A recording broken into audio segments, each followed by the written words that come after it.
What's up, everyone? Welcome to the 1.7 podcast. My name is Ryan Daniel. And listen, I pulled an ace. I pulled an ace for you today in studio with us, my brother, Rob Bevy. He is here. Now, listen, let me just read a little bit about what my brother's doing. I met this guy probably about 6 months ago, and he's a young filmmaker, and the brother is an inspiration. He's on top of his craft. He's a young brother, and he's making moves. So Rob Bevy, he's the CEO and owner of Rue Bevy, and he's one of Minneapolis' upcoming young creatives. He's meticulous in his methods. That's why we link so much. He's a well accomplished writer and creative director. And guys, I'm super pumped that he is in here. Anytime that we share, anytime we connect and we talk, Rob's always teaching me something. He's an inspiration to a lot of other creators like himself. And he is here with us now on the 1.7. Brother Rob, welcome. Man, it's such a pleasure to be here. You building this platform to have other creators come and drop jewels and come and drop knowledge. It's a pleasure, man. I couldn't miss this for the world. Yeah. So man, people want to know how this journey began for you, brother. Man, I started this journey through pain, man. I think, I know pain is a great introduction of self. Like a lot of us, we run from it just because it embarks us on a journey of change. And people, we fear change because it's something different, it's something out of the norm. We get too comfortable in life. So I was an athlete. I got hurt. And from my identity standpoint, that was my lens. That's how I view my life. That's how I walk through life. That's how I interacted with people. And after that shift, I grew up in the church. Just to wind it back a little bit, I always been a man of faith. My mom is a prayer warrior out the wuha. Like she's my mom. always had that, and she always instilled in that. So I was always given that path to begin with, but I took a different route. I led life through my ego. And when that didn't amount to what I wanted it to amount, God humbled me. He put me in a place of stillness. And through that time, I was pushed in a dark place, man. I was reading a quote the other day, a couple years ago, and it stated that through the brightest of things comes from the darkest of places. Think about a dying star. Think about because darkness is somewhat the absence of light, right? So sometimes when you're doing and you're trying in those times, you're birthing something. You're birthing something. God is putting you something so you can be ready for the next step. So I look back right now on my life. I want to say I was 20, 21, going through this transitional phase of growing up as a man because I never had my dad in my life. So with that aspect of it, I had to fail forward, and so a lot of failure, but pain, man. Pain introduced me to myself. It tapped me into the gift of writing because I tell people this. I call it the process of shedding my skin, metaphorically, as a snake shed his skin to grow bigger, or a caterpillar goes into a cocoon phase in order to be a beautiful butterfly. It has to have its ugly gaps, right? There's ugly gaps in the middle that a lot of people can't comprehend, or a lot of people don't want to deal with or put in the work.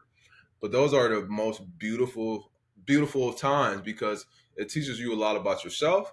It gives you confidence in self. So now I can be on this podcast and be able to bring life. I can sit with people and be able to give them that spirit, that change, that aspect.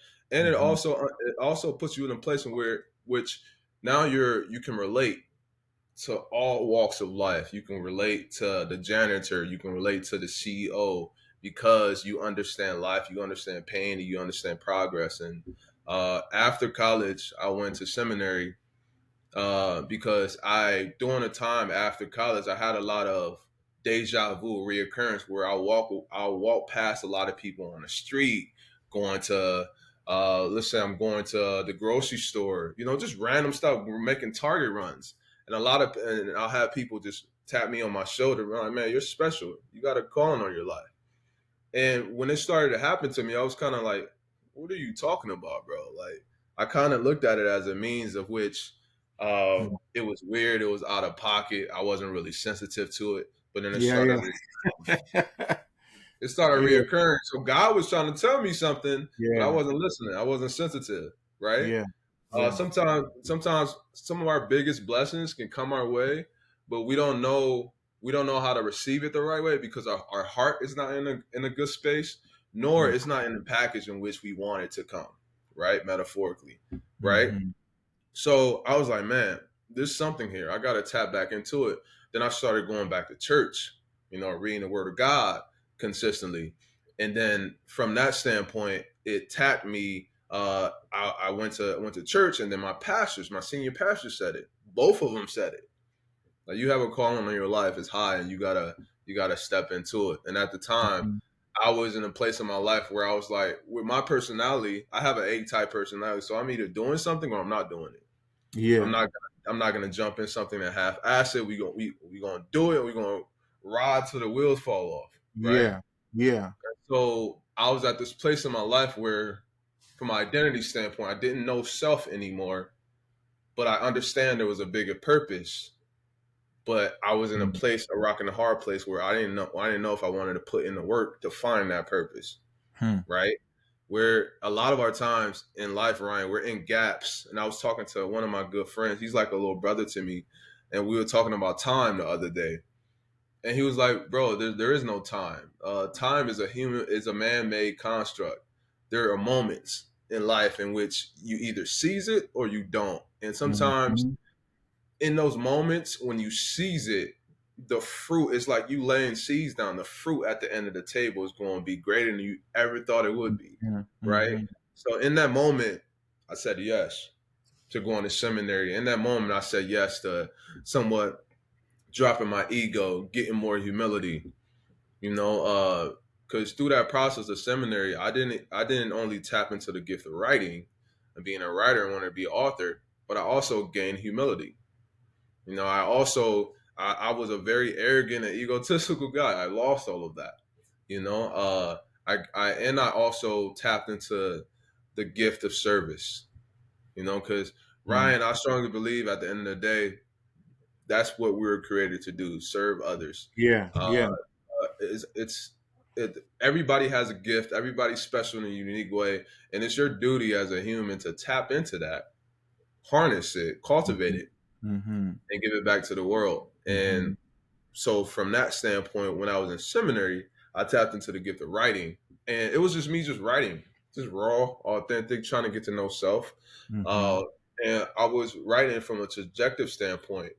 Yet at the time, I read a book in which tapped me into perspective, in which, in order to relate and connect to people, I started to write in three folds: love, pain, Mm-hmm. and beauty. One, love. We all seen love from either unconditional love from our mom. We all been in love. Mm-hmm. Two, Mm-hmm. affliction. We all have been through pain. We all had our heart broken. And beauty. We can all go into like an art museum and look at a Mona Lisa or look at a Basquiat and say, "Man, that's dope. I see Mm-hmm. why. I see why this guy is the one. I see why." We look at him and say, "Yeah, that's it." Right? We all see beauty Mm-hmm. at a lens, regardless of color, creed, ethnic, all that aspect of it. We Mm-hmm. see those three folds and we connect to those three folds. And Mm-hmm. at the core of those three folds is how stories are built, Mm-hmm. right? Mm-hmm. So I started writing from that vein of pain, love, and beauty, and I started Pain, about love, pain, love, yeah. and beauty. Mm-hmm. Pain, not necessarily. I was pain, love, and beauty. Afflictions, love, how to generate love, how to cultivate love, how do we feel when we're in love in moments, and Mm-hmm. beauty. How do we visualize a concept, or how do we visualize a construct and say, "Man, that's beautiful." Like Mm-hmm. watching a sunset or a sunrise, being on a scroll, just Mm-hmm. with your family Mm-hmm. and your friends. So I started writing in those folds, and I started about 5 series. And I reached a point after seminary. It was like, man, I have a gift. I'm gonna be a writer. I'm gonna do this, But I Now, was now, go ahead. excuse me. So, what kind of writer?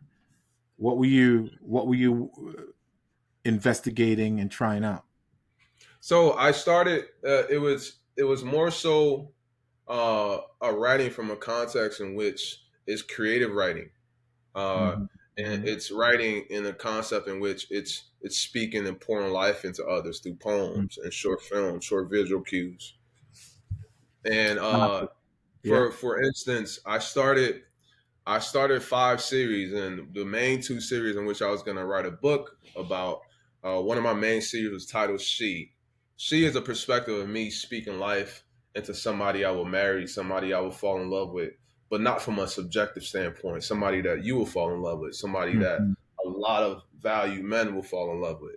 From Mm-hmm. that Mm-hmm. standpoint, it's me speaking life into that being, right? And I also started a series called "In the Moments," meaning Mm-hmm. that Ryan, have you ever been in a moment in which you don't want to leave, but it goes that fast? Yeah. You're Yeah. Yeah. you're having so much fun. You're, you're with Yeah. family. You're with Yeah. family, right? But then, boom, man, Yeah. It's time to go. Oh man, it's an hour already.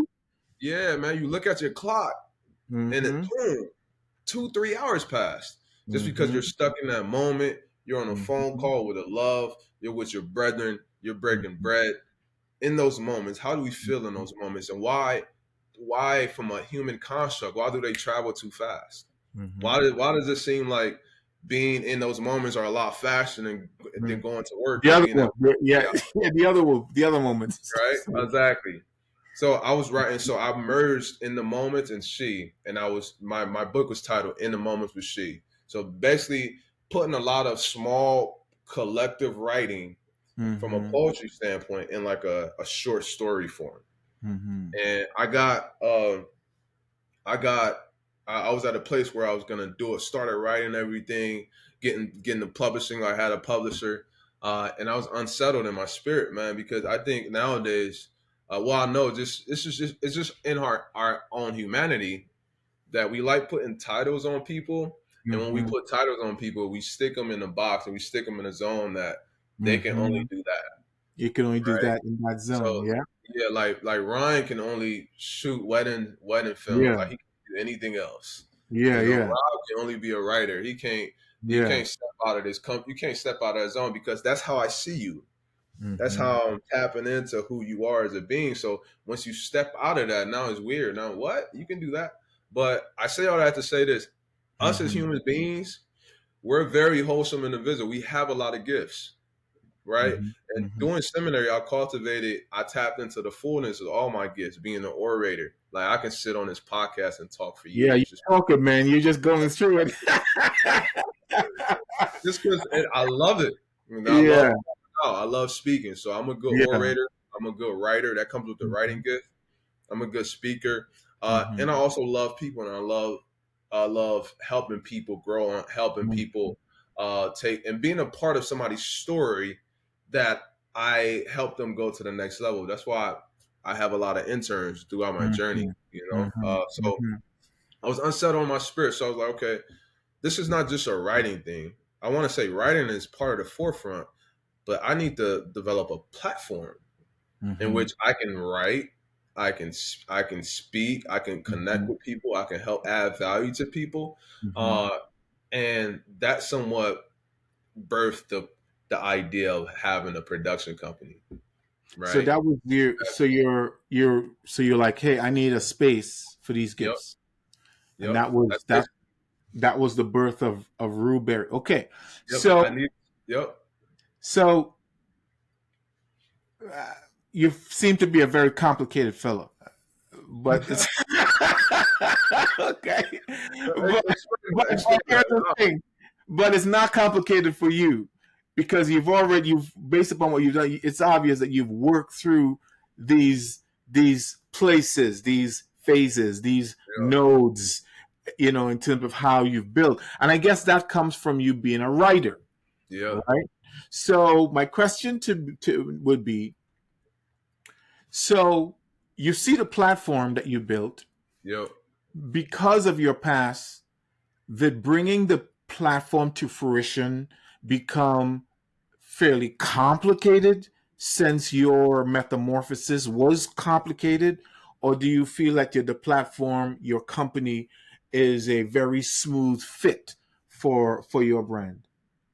That's a that's a great question, man. You practice this. You do this a lot, don't you? Uh, And you started to use the creative, the notes. I yeah, love that. yeah, because That's I'm vibing you, man. I'm vibing what you're saying. That's Yeah, a that's a great question. Ryan, when I started Bevy, so let me trickle back a yeah. ways. So Bevy, Ru is short for Ruach Kadesh, which means Hmm. Holy Spirit, Holy One in Hebrew. So I Yeah, got that seminary. I was like, and it was a means of me putting God first at everything that I do. yeah, Right, man of faith. I told God, in order to do this, you're gonna have to come with me on this journey because I don't know what I'm doing, but I'm just believing in faith and I'm jumping. yeah. Right. And so that's putting God first. And Bevy just means a group of things, right? Hmm. So it was just me just jumping. Like I didn't just from a real estate, like my niche is real estate, or Hmm. was real estate. I'm shifting right now as I had a conversation with you about the growth. Hmm. It was always the people for me. It wasn't necessarily going to like because right now, just to say context, nowadays anybody can pick up a camera and call themselves a shooter and stuff like that because they teach themselves a skill and now they can harness that skill, Hmm. to build a business. Entrepreneurship journey, you wear a lot of hats. Hmm. Hmm. My skill was never teaching myself how to shoot and edit. That came with the territory of the bigger picture, the bigger why. Hmm. So Hmm. I started. So one of the biggest things when you start this journey, Ryan, it can't be a money thing. It can't be a money construct. Oh, I want to start a business and be a freelancer. And my why was twofold: building a platform in which I can bring my writings to life, and also adding value, creating a platform in which I can add value to others through films and telling their story. Right? And it would be somewhat me bringing my writings to life would somewhat be like a calling card, a personal calling card to the creative, right? So it was me being an entrepreneur and also Hmm. being a creative. Us as being in the creative space, we have two wolves inside of us. We have that entrepreneur, that business oriented person who has to cultivate the cash flow, and we Hmm. also have that creative, that person who looks at composition, who looks at lighting in a certain way, who's very intentional with their craft, right? Hmm. But people don't understand that. You just have to. It's just a being. It's part of your psyche. It's part of your heart set, and that comes with the territory of being an artist. So I started the perspective of Rue Bevy with having my why be bigger than real estate. My why is bigger than shooting or editing. The why is cultivating a platform. So Hmm. that was the longevity aspect in which I Hmm. laid on my vision board. Boom, boom. But then, okay, in order to get there, I need to do this. Boom, boom, boom. I need to fail forward. And through the synergy of how God works, one of my great friends from college, he was becoming a real estate agent and he was thriving. He was starting to thrive in it, and he has great personality, great charisma. So the synergy of us somewhat working together to he somewhat gave me a platform in which I can fail forward, right? Who I can harness the craft Hmm. of the creative and be able to fail forward without knowing anything of it. Hmm. So Ryan, to answer your question, my end goal is a lot bigger into where I am now. So Hmm. that aspect of it is just a matter of failure and failing forward. Like I understand as a man right now, just by doing what I'm doing with discipline, hard work, Hmm. and a Hmm. vision, and putting God first. You can do anything you want to do. Hmm. Hmm. It's only a matter of time. So let me ask this question, because it seems like you're saying that it's your faith One that hundred percent. helped you clarify your why, and your why neutralized all the other issues along the way, One hundred percent. all the barbs, all the pullback. And the reason I bring that up is because one of our guests, um You got to go watch his episode. Brad Johnson. He was in the business for a long time, 20 plus, maybe 30 plus years. Did a lot of national ads. He was fantastic. Um, uh, but he's like, I just didn't want a business. Yeah, I you love the told me about job. that. I love the jobs. I love doing Tell me it. about that. He's like, but as a creative, I didn't want to manage people.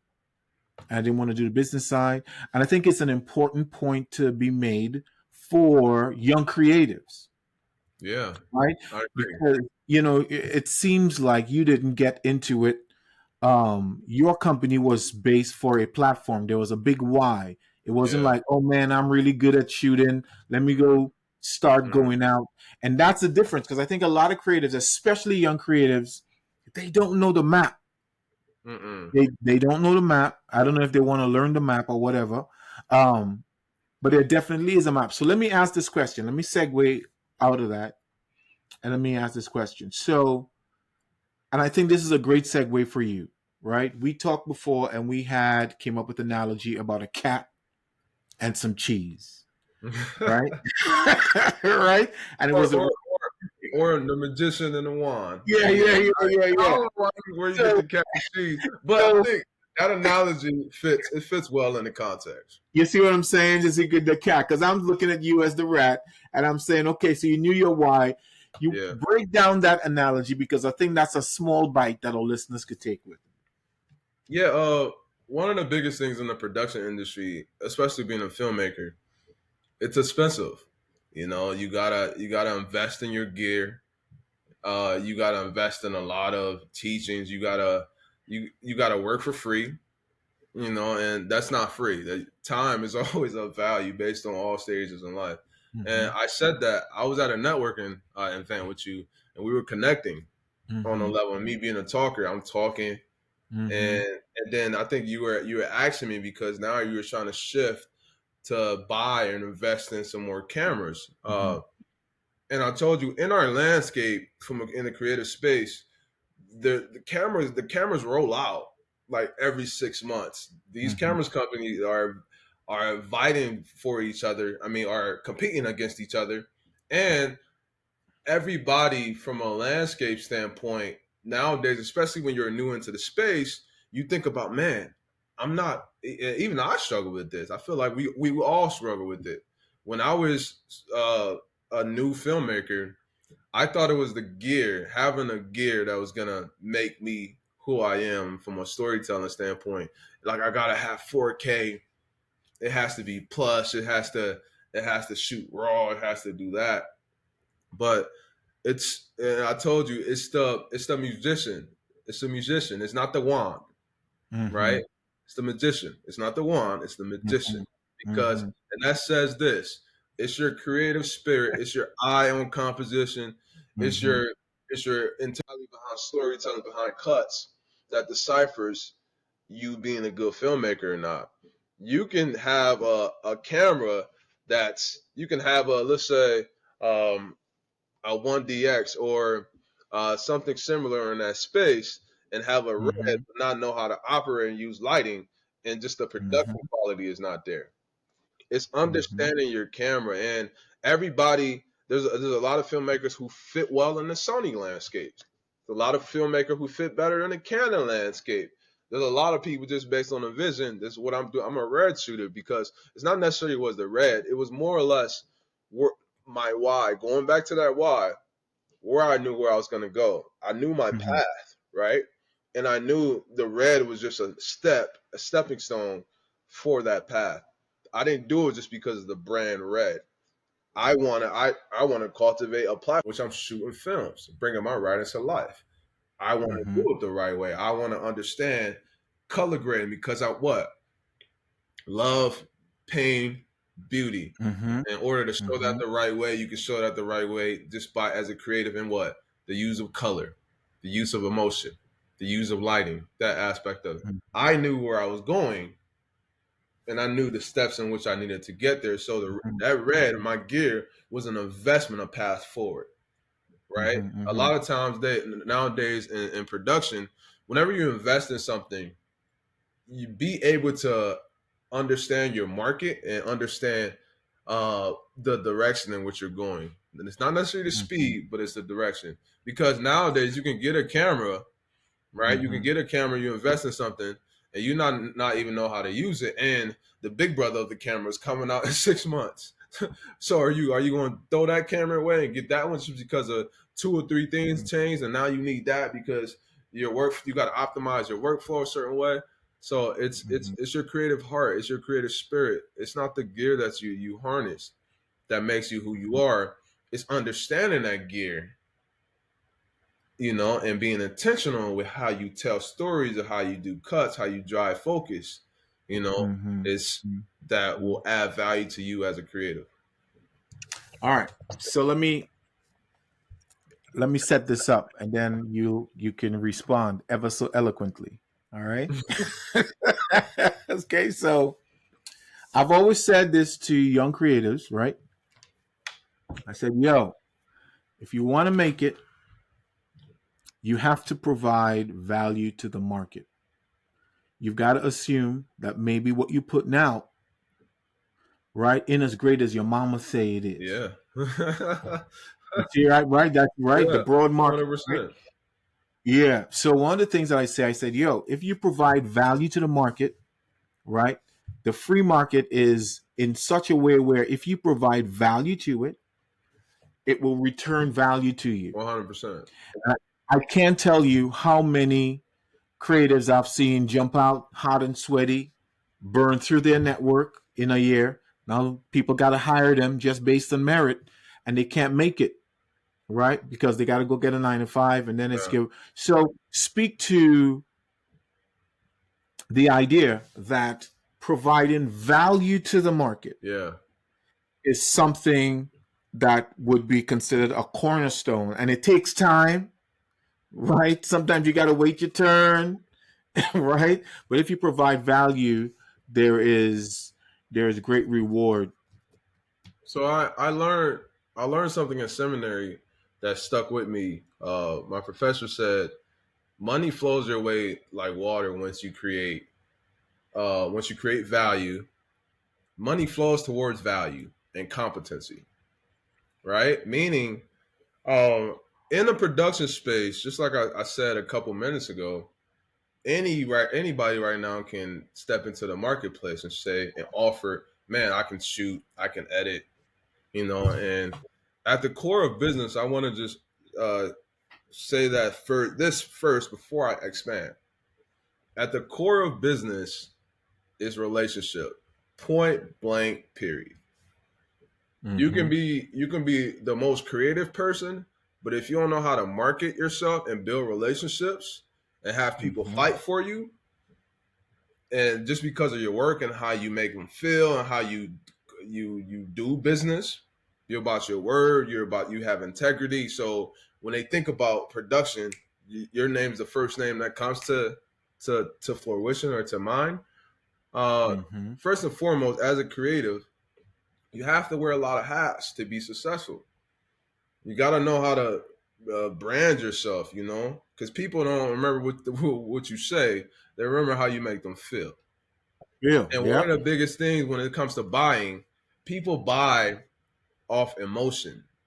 There a lot of people don't buy one from a rational standpoint. Obviously, that happens a part of the journey, but I want to say it's about 70% of people doing the buying aspect. They buy solely off emotion. Man, I love him. I'm going to work with him. Man, I love his work.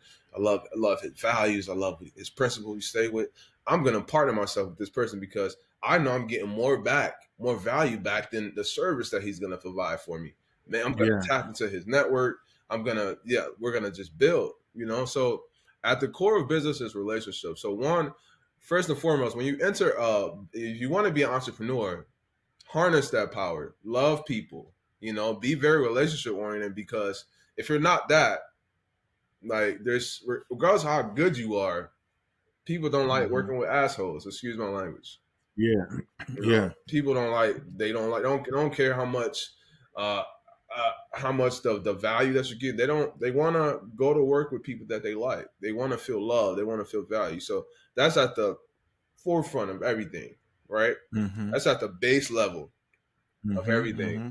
But then I read my mentor Jordan Powers, who I'm actually going to Nashville the first week in March to shoot a convention for him, his community, photography community, just based on that relationship.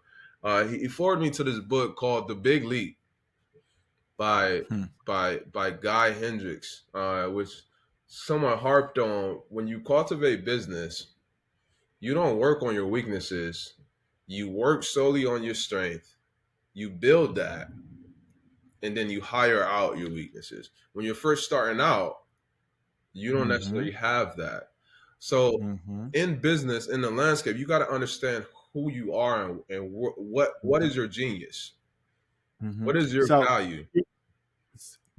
pardon the interruption. Repeat that what you just said about your strengths and your weaknesses and your businesses and what you need to do. Go ahead. So I for read the book by Guy Yeah. Hendricks. It's called The Big Leap, and then the Yeah. sequel is called The Genius Zone. I forward everybody to this book. It was a big shift in my path, and he harped on the premise of it was saying as an entrepreneur, in order to take the next level and break the glass ceiling, you don't work on things that you're weak at. You find your strengths, you understand your gifting, and you stay in that zone. And you Mm-hmm. try to position yourself in which you're hiring or you're partnering with people who lift your weaknesses up. So when you guys come together as a unit, you guys are wholesome and you're knocking it on all levels, right? Mm-hmm. So when Mm-hmm. you gotta have relationship at the base level. Then the next is understanding your zone of genius, understanding who you are, understanding your gifts, right? Because nobody can be robbed. And I say this with almost humility. Nobody can be robbed like Rob can be robbed. Nobody can Mm-hmm. be Ryan like Ryan can be Mm-hmm. Ryan. So it don't matter Mm-hmm. how many AIs come out. It don't matter how many creatives come after you. Nobody can Yeah. harness your genius like you can, right?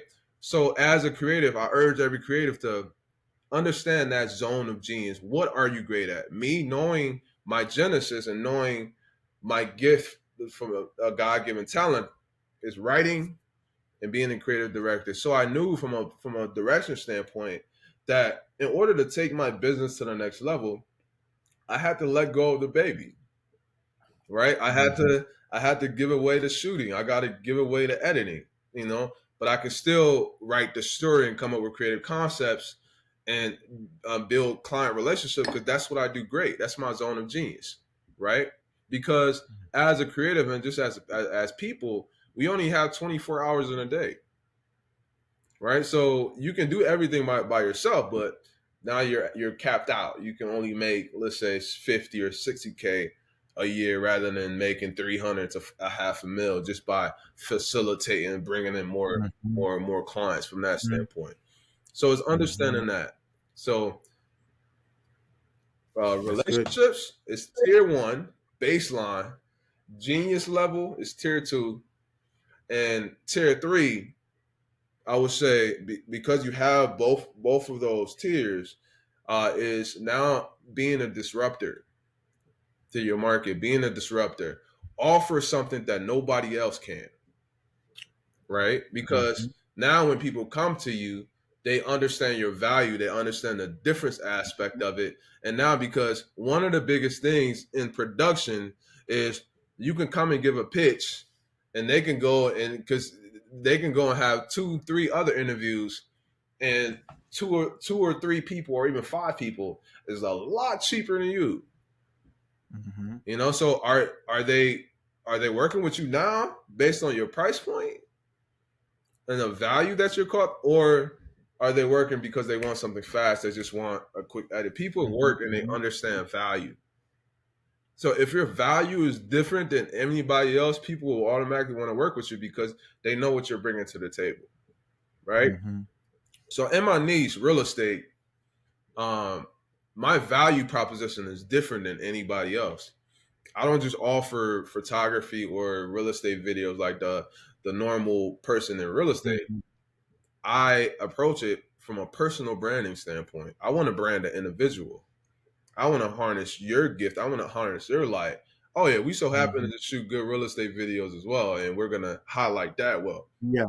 but we want to Yes. make you stand out. Our tagline on our Yeah. website is "In the sea of sameness, be unforgettable." Because in my Mm-hmm. industry, it's competitive. You know, the barrier to enter the real estate space as a realtor is 60 hours. You know, of just online classing and stuff like that. It takes more and more time to be a hairdresser Mm-hmm. nowadays, right? Just from perspective. So there's a lot of people in the Yeah. space, and only 90% of the people actually, the top 10% of the agents in the space actually make real money. You know, they're not part time. They're actually consistent, bringing in, Mm-hmm. let's say 10, let's say 50 million in volume, etc., etc. You know, so it's understanding your from a relationship standpoint, being able to connect with those people, understanding your Mm-hmm. genius, right, and now offering your genius at a level in which nobody can offer. Yep. Yep. Got to Disrupted. Yep. disrupt Yep. it, because if you don't, Yeah. there's 5 more other people I can work with when you sit down with a client. You know, there's 10 more. What Mm-hmm. makes you different? Why should I pay you? Why should I choose you? And my value proposition has always been different, because I can not only shoot your real estate video and do like talking heads, I can tell your story. Mm-hmm. I can tell your brand story. We can do community videos. I can humanitize your brand from a Mm-hmm. content driven Mm-hmm. aspect if the value's there. And I always see my clients uh, as partnerships. I always tell them, like, when we start working together, we're a reflection of each other. So I want Mm-hmm. to see you win. Mm-hmm. I will always put the best quality content out, because now when they see you, they see me, right? Mm-hmm. And when they see me, they see you, just based on that aspect of it. Right. So Mm-hmm. now we're a unit. Now we're fighting for each other. You know, now from a content standpoint, it's very personalized, because I'm understanding your narrative a lot better. So I'm not sending Mm-hmm. something that's just a cookie cutter service. I understand how your walk is. I understand the tonality of the music in which I should place under the cuts. I understand Mm-hmm. the verbiage in which we're saying from a brand story standpoint what you want to get out, but you're afraid to get out. So I'll write something for you and say this. Mm-hmm. This is what I want you to Mm-hmm. get out, right? So the value proposition is Yeah. different, and that's how you win in business. You got to offer something that nobody else is offering, right? Yeah. You got to bring a bigger pie to the table, so to speak, To the table. Yeah. or a different Well, pie that nobody ever seen before. a whole new pie, a whole new mix. Yo, listen, you guys heard my brother. He ain't the regular pie. No, I'm I'm not. just telling you right now. I'm just I'm telling you right now. grandmama pie, man. Yeah. I'm the pie your So, grandma made. listen, brother, it's been a blessing, man, to have you on the show. Guys, if you got people here listening, want to work with Rob, got questions for him, Rob, how can they find you? Man, you guys reach me at rob@rubevy.com. Rue, RUBEV as in voice, Y.com. Or man, just shoot me a text, 612-670-4384. I'm a personal individual. I don't hide anything. And I I want to see people win. Regardless of Mm-hmm. if I work with people, I will always Mm-hmm. forward them to somebody who I think from a partnership standpoint would add value. So I'm right now, I'm at a pivotal and a crucial space in my life where God has blessed me with the opportunity to follow my dreams. And so I do it Mm-hmm. unapologetically. I get up Yeah. every day early and chase after my dreams, because I'm far too fortunate to be doing it. So I just want to Mm-hmm. grow, and I just want to work, and I just want to add value to people, and I just want to tell and bring meaningful stories to life that impacts Yeah. people and humanitize their brand. So if you want that and you're looking for that, Yeah. I'm your man. How can they find you on Instagram? Rue underscore Bevy. Yeah. RU underscore Bevy. BEVY. Whew, guys. Hey, again, this has just been fantastic. Rob, thank you so much for being here, guys. I appreciate it. Be sure to leave your comments. I know a lot of people from different parts of the world are always listening to the 1.7 podcast. Again, the goal, right, the long game is just to bring creatives inspiration and shed light on a lot of conversations that we don't usually talk about. And guys, the things that we're talking about, We're talking about him with people who actually out there doing it and actually winning it. Yeah, man. All right. So, guys, God bless. We'll see you guys again. 1.7. All right. Talk soon. Shout outs to Ryan, man.